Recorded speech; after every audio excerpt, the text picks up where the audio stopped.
There's a nice hidden lake a short walk away from my house in Parsonfield, Maine. I've been going fishing there for as long as I've lived here. It's hidden away from any roads or houses. It has perfect privacy, and I would always be the only one out on the lake fishing.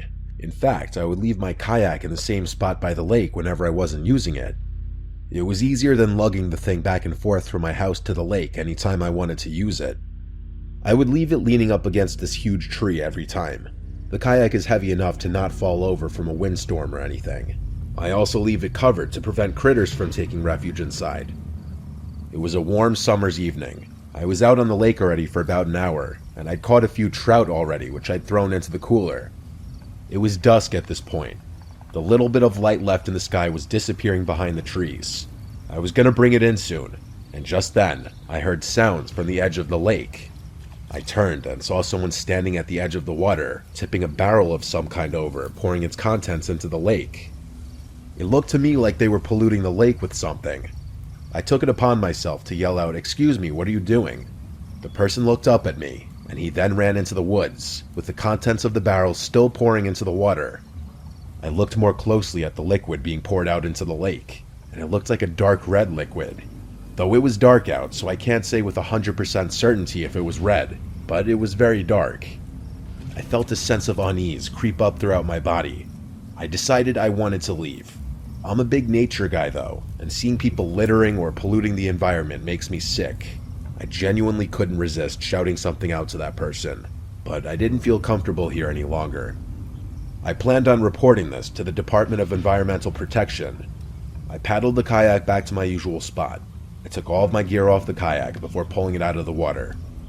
As I was putting the cover over the kayak, I heard one single snap of something not far away, like the crunch of something under a person's shoe.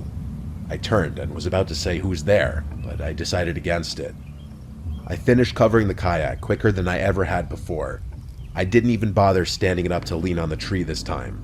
I left it on the ground. I picked up my gear and cooler and started quickly walking out of the woods and onto the road, which led to my house. It was only a couple minutes of a walk and I was back home. I kept looking over my shoulder the entire time though, thinking someone was behind me. I put my gear in the shed real quick, then went inside. I never locked the door so quickly. I was genuinely spooked. I rinsed off the trout and put them in the fridge, planning on cooking them tomorrow. Tonight, I just heated up some leftovers. As the food was in the microwave, there was a knock at my front door. The fear and dread that I was feeling the entire walk back to the house returned in an instant, and my suspicion that I was being followed home was basically confirmed. I mean, who else would be knocking on my door this late? My lights were on, my car was in the driveway, whoever it was knew I was in here. I had all the shades closed though, so nobody could look inside. They knocked on the door again. The microwave beeped as the timer hit 0. I'm sure whoever was outside heard it. All the windows were cracked open, and a moment later, there was a knock now on the window, and a man's voice said through the window, "Excuse me, I think you saw me at the lake earlier. I'd just like to explain myself." There was absolutely no chance I was opening the door to this person. For them to stalk me to my house told me this was a dangerous person. They repeatedly knocked on the window and kept yelling hello through it. I decided to acknowledge him now that he was getting more aggressive. I yelled, "Yo, leave or I'll call the police." I intended to either way, but it was still a threat to get him to leave. The man responded calmly now, saying, "Sir, if you could just open the front door, I'll explain everything to you." I repeated my threat, and I didn't hear his voice again.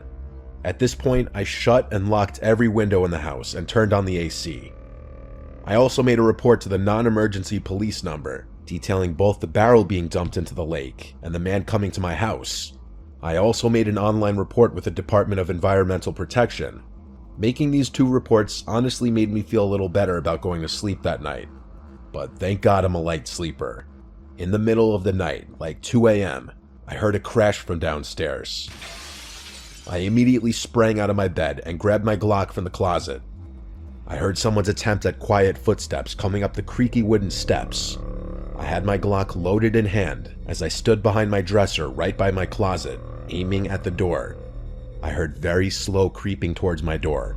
My bedroom door is closest to the stairs, so it was naturally the first door that they would approach. And sure enough, I heard the doorknob slowly pressed down, and then the door pushed open. I saw nothing but the man's silhouette enter the room.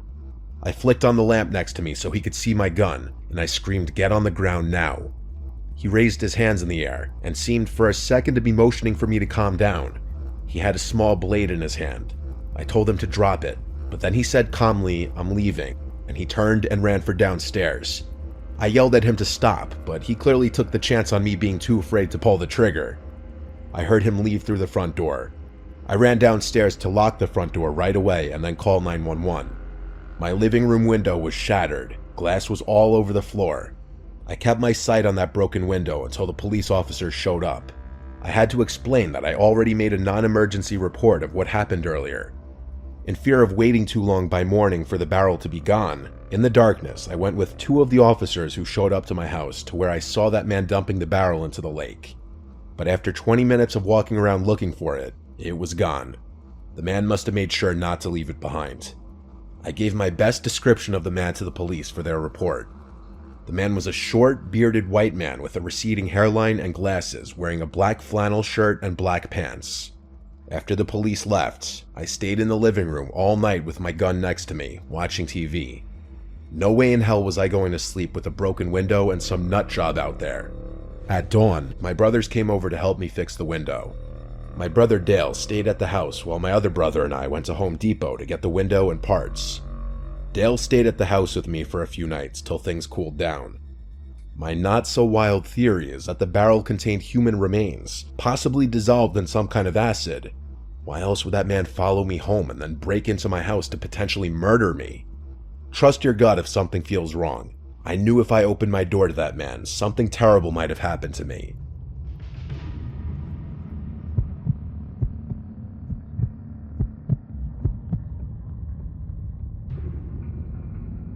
Ever since I was a little kid, all the older men in my family would take me fishing every opportunity they got. It was like some family ritual. I, being the youngest, meant that I was next in line to become an expert, like all of them claimed to be. The ones who took it the most seriously were my dad and his brother Matthew.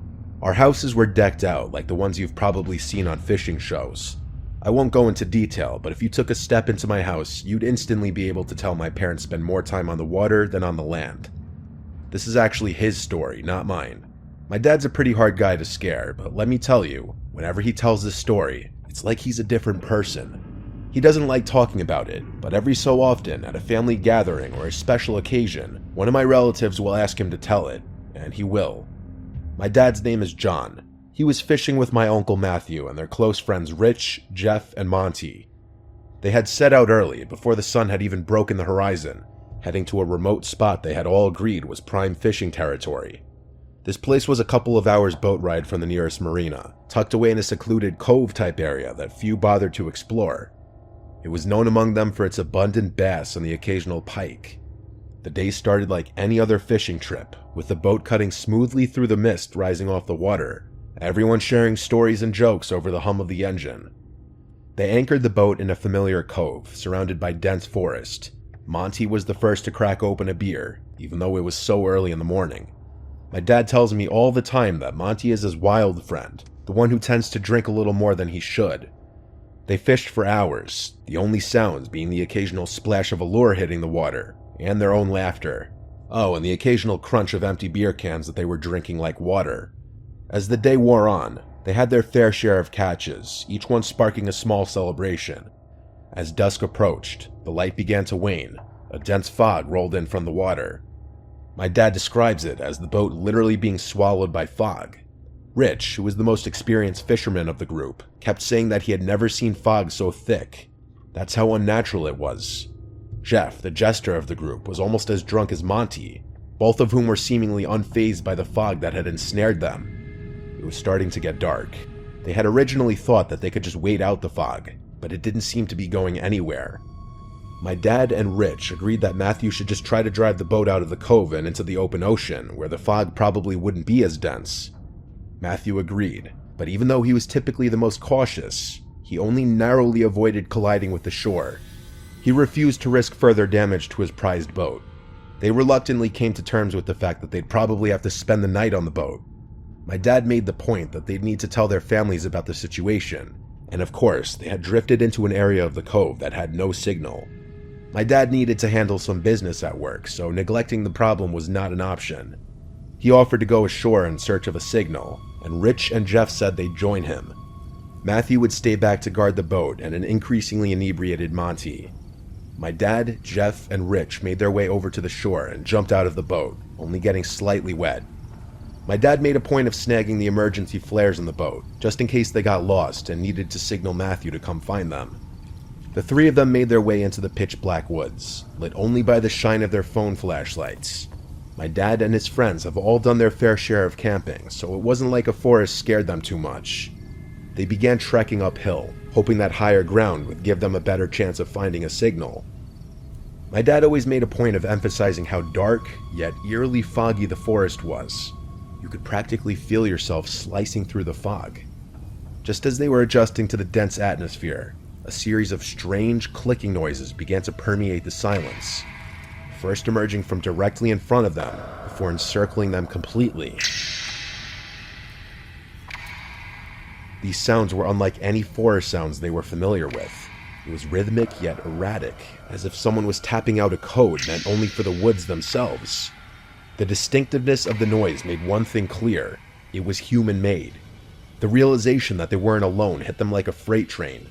Rich, the most seasoned of the trio when it came to outdoor survival, whispered urgently for them to turn off their flashlights. "Don't give away our position," he hissed, with a note of genuine concern in his voice. As the lights switched off, the darkness became thicker than the fog. The clicking noises stopped abruptly, replaced by a silence that seemed to weigh on their chests. Time lost meaning as they stood there, frozen, unsure of their next move.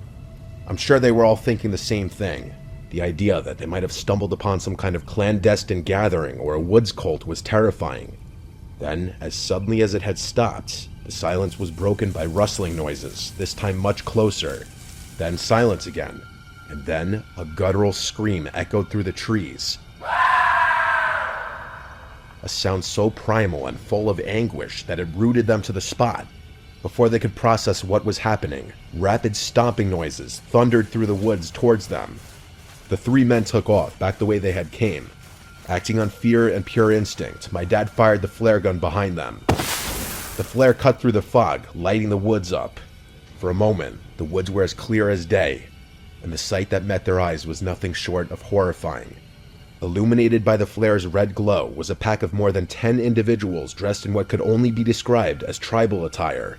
Some of them brandished wooden spears, but the light from the flare only lasted a split second. Jeff screamed and almost stumbled, but Rich quickly grabbed his arm to keep him upright.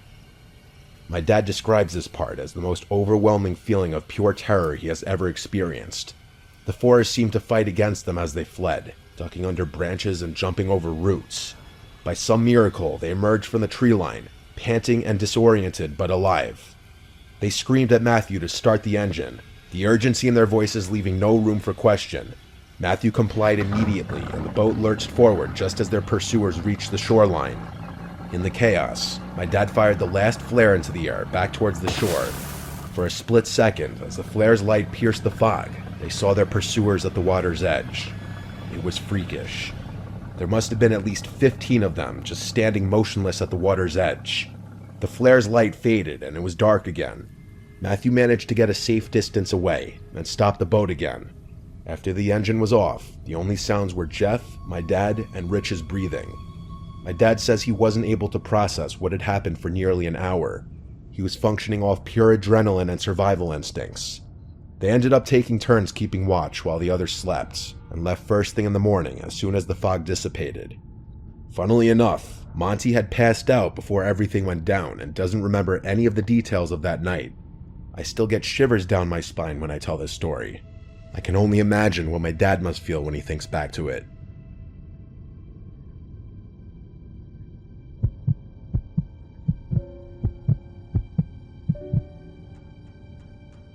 I've been fishing for as long as I can remember. I'm almost 60 years old now, and even though I've been fishing thousands of times, I can't think of any other way I'd rather spend the rest of my life. My kids are all off living their own lives, and things around the house are quiet now. You could hear a pin drop most of the time. Sometimes I miss the old days, being able to throw the pigskin around with my boys in the backyard, but some things just aren't in the game plan anymore. I usually fish with my pals from college, but more often than not, I found myself going at it alone, like a lone wolf. This was one of those times. I haven't stepped foot outside upstate New York in over 15 years. I don't see a reason to. We've got some of the best fishing lakes in the country, and I plan on making full use of them. It was mid-April in the early season, just after the ice out and before May hit. For whatever reason, I decided I wanted a more secluded spot this time around, so I chose a nondescript lake in the middle of nowhere that was pretty small. I drove up an hour before sunrise so that I could be out on the water when the sun poked through. I unstrapped my kayak from the roof of the car and made my way over to the lake. I rode out to the middle of the lake and admired the beautiful early colors starting to paint the sky. It felt like home. You can bet your bottom dollar I'd never trade a day like this for anything. It was a little chilly, but I've got skin like steel. I could tell the sun was just about to appear in the sky, so I started gearing up. I was shooting for largemouth bass, so I made my way back to the outside edge of the weed beds, planning to move back toward the middle of the lake if I got skunked. I went for a 6.5-foot medium-action spinning rod with 9-pound monofilament line. I was using a wacky rig, which is a 4-inch rubber stick worm, my go-to for catching largemouth. Just before I was about to start what would hopefully be a swell day on the water, I noticed something strange across the lake. I couldn't quite see what was going on, but I could tell that there was movement. At first I thought it was a fellow fisherman, but curiosity got the better of me. I reached into my knapsack and pulled out my pair of binoculars I used for bird watching. I looked across the lake, and there were 3 figures wearing dark colors and hoods covering their faces. They looked like they were digging a hole or something on the edge of the lake. I kept watching. They finished their hole, and while I was expecting them to put something inside it, they actually did the opposite. One of them pulled something out of the hole, which I couldn't make out even with my binoculars. Then the other 2 did the same, pulling out a few more things that I couldn't quite see. I was beyond confused. Then I watched as they started tossing the items into the lake, each one making a distinct splash as it smacked the water. Something was wrong. Out of nowhere, a wave of fear washed over me. I didn't know who these people were, but I started thinking they might be dangerous. I didn't know what to do. Thankfully, they started to leave without noticing me. I thought about turning a blind eye, but couldn't bring myself to do it. I waited until they disappeared into the woods, and slowly rode my way over. I was shaking at this point. I got to the spot where I was pretty sure they had tossed everything. I started fishing, only this time I wasn't fishing for fish. I was going for something else entirely. I fished around for about an hour with no luck. I had to try something different. I racked my brain, trying to figure out what I could do. And just then, I remembered my depth checker. I had it tucked away in my Volvo. I was determined at this point. I rode back to shore, returned to my car, retrieved the depth checker, and rode back to the spot. I was sweating heavily at this point. I poked around for a bit, feeling nothing but squishy lake bottom. And then, I felt something hard, something metal. I made a mental note of the spot and grabbed my rod. I took the rig off and replaced it with the largest hook I had. I let the spool out slowly, my pointer finger feeling the gentle movement of the line. 50 years of fishing experience was going into this one catch. I felt the slight resistance in the line. It had hit something. I moved the line around slowly, hoping I'd be able to snag it on whatever was down there. After about a minute, the line tugged a little harder than was normal. I was snagged. I reeled in slowly, careful not to drop my catch. What I pulled out of the water had me shivering in my boots. I stared at the black 9mm on the end of my line. Those thugs had thrown a gun into the lake. I didn't feel safe anymore. I didn't even bother looking around for the other items. I reeled the gun into my kayak, careful not to touch it, and hightailed it out of there. As soon as I got to dry land, I called the police. They launched a full investigation and recovered several more unsettling things from the lake.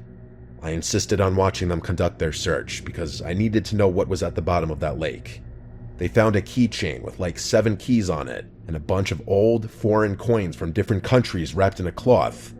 The most eerie thing they found, though, was a locket. It was waterlogged, so the pictures inside were faded and unintelligible. The police told me they'd contact me if they ever connected these dots to some kind of crime. They never called me, though. But the story didn't end there. One night, I don't remember how many days after this incident, I heard someone in my front yard say, "That was the car, I know it," and then people snooping around my yard. They never rang the bell or knocked on the door, but I heard multiple people circling my house, and then they just left. I have no idea if it were the same people, and if they were, I have no idea if I'm being watched anytime I leave my house. I alerted the police once more, hoping this would reopen this investigation, but nothing became of it once again. I still have so many questions. Why would those items be buried in the first place? And why would those people go back just to dig them up and hide them again? Maybe they realized that there was a greater chance they'd be found in the ground, so they went back and threw them in the lake. Or maybe those items had been in that hole for years, and they decided to dig them up for some reason. All in all, this was the strangest thing that has ever happened to me while fishing.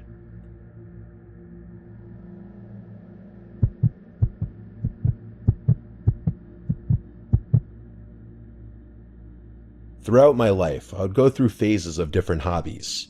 I'd pick something that interests me, obsess over it for a year or so, and then find something new to keep myself entertained. During the summer of 2022, I was big into fishing. About an hour's drive away is a shore house my family has owned for decades that's on the water with a lagoon and small Boston whaler. My friends and I would take frequent trips there to fish and just chill. It was the following October after summer when my two friends Kevin and Arian decided to hit the shore house for a weekend to try to catch some striper, as they're abundant during the fall months. Kevin was an avid fisherman, which was a big reason why I got into the whole fishing craze in the first place. Unfortunately, during this time, our boat was out of the water due to maintenance, so we'd have to fish off the beach and piers. This was no problem though, as Kevin had all the necessary rods and gear to do so. We got together on a Friday afternoon, and I drove us all down. When we got there, we fished during the day off of different piers along the inlet. Night rolled by, and only one of us had caught fish, which was Kevin, of course. It was just a small bass though, nothing too exciting. Bummed about our luck, we decided to stay up late to fish off the beach during the night. Kevin said he knew a good beach spot about 15 minutes away, which took us down a desolate road with woods on both sides. It opened up into a small gravel parking area, or at least what seemed like one. Kevin said since we'd have to walk a little ways to the spot, we should take everything we need now so we won't have to go back to the car to get anything. We planned on staying up to catch the sunrise, so we packed accordingly. We walked about 5 minutes down this path, which opened up into a massive beach. We set up camp, which consisted of beach chairs, a speaker, and 2 coolers, one filled with ice for fish and one filled with snacks, water, and beers. Kevin brought these massive fishing rods that were ideal for beach fishing, and also rod holders that you would hammer into the sand. He also had these little bells that connect to the tip of the rod to notify you of any movement. We all casted our rods, cracked a couple beers, and played the waiting game. Within 2 hours, each of us had caught decent-sized fish, which definitely lightened our spirits. We were having a great time, music blasting, knowing that no one was around on this deserted beach. Mid-conversation, Arian stopped talking, lowered the music, and jolted his head to the left.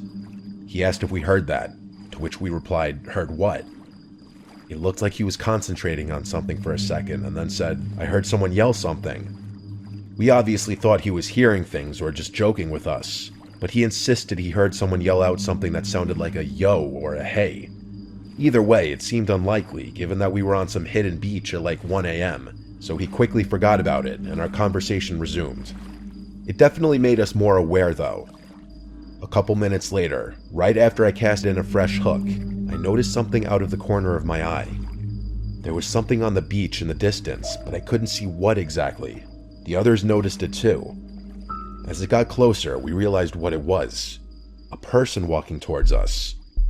We grew silent and turned off the music. He came up to us. It was a middle-aged white man, maybe 40 or 50. He was wearing a dark blue jacket with a hat and hood up. The way he walked up to us was really sketchy, and he had this intimidating look on his face. We said, "What's up?" kind of awkwardly. He just eyed us down for like 10 seconds and then said in a low voice, "What are you boys up to?" It was pretty apparent what we were up to. Kevin said we're fishing, and he let out some grunt of acknowledgement and nodded his head. He didn't say a word after that and just stood there, looking at us, and then the rods, and then the water.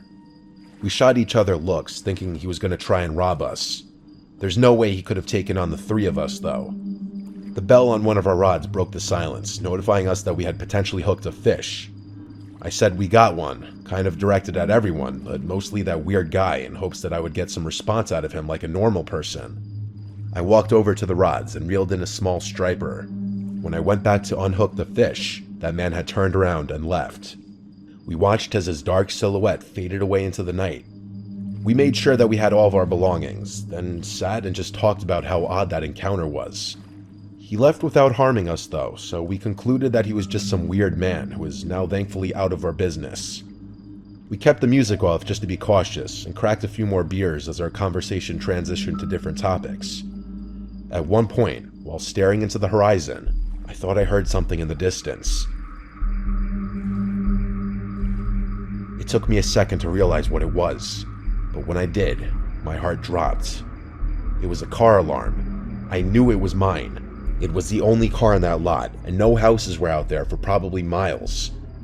We started panicking and decided to run back to the car, leaving all of our stuff behind.